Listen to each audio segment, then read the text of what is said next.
This is the Steve Gruber Show. And it is the Steve Gruber Show on a short week. Welcome back to the conversation, my friends. Glad to have you here, fighting for you from the foxhole of freedom. Who do you want in your foxhole? I mean, when it comes down to it, who do you want to be shoulder to shoulder with when it all hits the fan? It's time to get something done. I want you there with me. That's for sure. Here are three big things you need to know this hour. Number one, a tale of two peninsulas. The UP of Michigan wants a separate Natural Resources Commission because we're totally different. Totally different piece of real estate. Maybe they're not wrong. Number two, Nicolas Maduro, the Venezuelan dictator, facing his biggest threat in 100 years as Trump has deployed naval vessels around Venezuela to combat illegal drugs and drug cartels. Maduro says he can work with the United States. A little nervous, having said, we're all prepared. No, you're not. And number three, a second big, beautiful bill on the horizon now, believe it or not. A second big, beautiful bill on the horizon.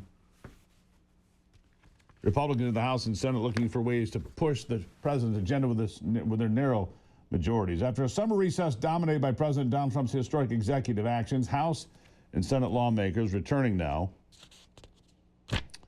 to codify into law more of his regulation-busting law and order agenda inside a second massive reconciliation package some are calling Big Beautiful Bill number 2. Big Beautiful Bill number 2. There's also a healthy dose of other work ahead on foreign policy, defense spending, election integrity, appropriations bills. This is from my good friends, by the way, Just the News, John Solomon. King Solomon, doing great work as always. A lot of new things are coming on, said Claudia Tenney, Republican, New York, a member of the powerful House Ways and Means Committee.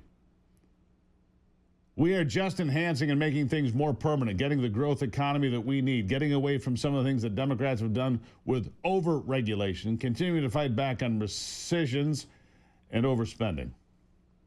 Members of the House and Senate will return to Washington after being gone for the last month. Republicans in the House and Senate will be looking for ways to advance Donald Trump's agenda with those narrow majorities, right?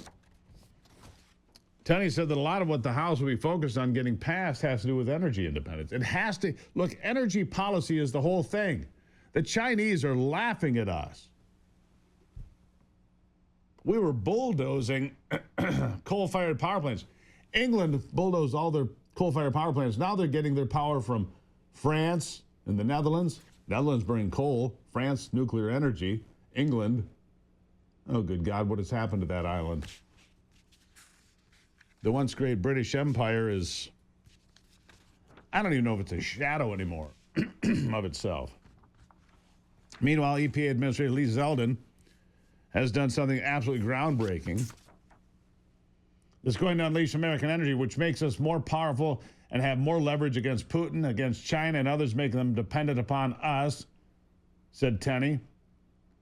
And they're working on reconciliation part 2. We're going to look at step 2 of reconciliation to kind of finish some things that we didn't get done in the one big beautiful bill. The Senate in July passed that first bill signed by Donald Trump on the 4th of July. The law includes key components of Trump's campaigned upon agenda. No tax on tips, increased border security, extending the 2017 tax cuts. I'm going to tell you right now, I've got to look, but I think that we've had one murder in D.C. in, 2.5 weeks?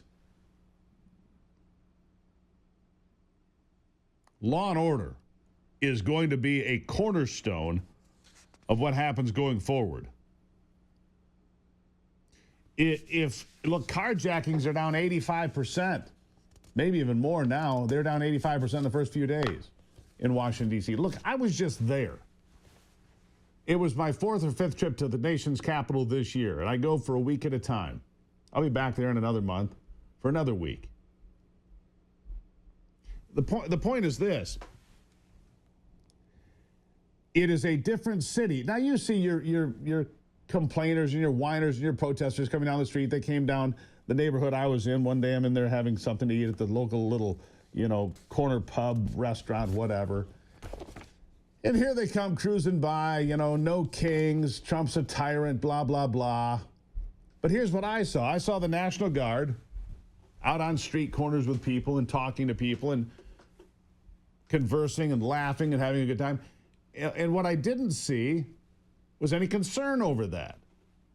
Why would you be concerned? When I went to the Eiffel Tower for the first time many years ago, I found it striking that there were these three-man teams walking around, dressed in black, military rifles, at the ready, walking around three-man, because they don't mess around in France with anybody screwing with the Eiffel Tower. And there's numerous three-man teams working. What's wrong with that?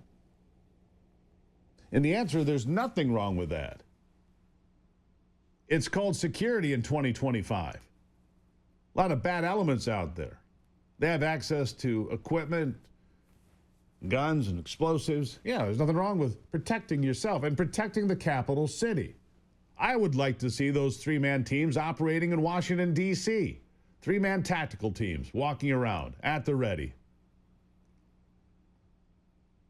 with real military assault rifles, working and protecting and looking out, right? So I have no issue with that whatsoever. Chicago, the latest numbers for Chicago, last time I looked, 60 people had been shot. 11 had died. I'm going to get your updated I'll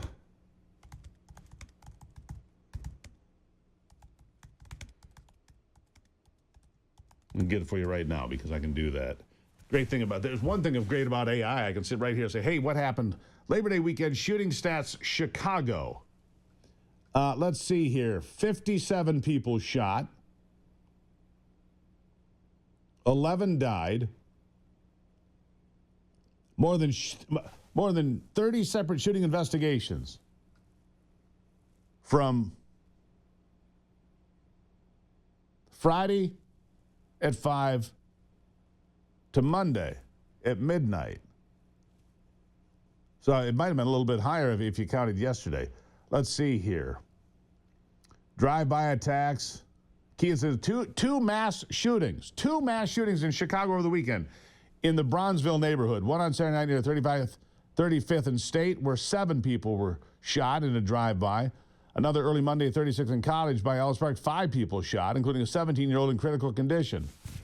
So we have 2 mass shootings in Chicago just over the weekend. How many mass shootings were in D.C. over the weekend? 0. Democrats fighting law and order will find themselves on the wrong end of this deal. 100%. They are so wrong about this again. And this is why their message is being rejected across this country. Doesn't sell with anybody. Being shot doesn't sell with anybody. Ann Vandersteel is coming up. She's the co-founder of the American Made Foundation, host of Steel Truth, considered a thought leader and trailblazer in new media. Ann Vandersteel coming up after the break.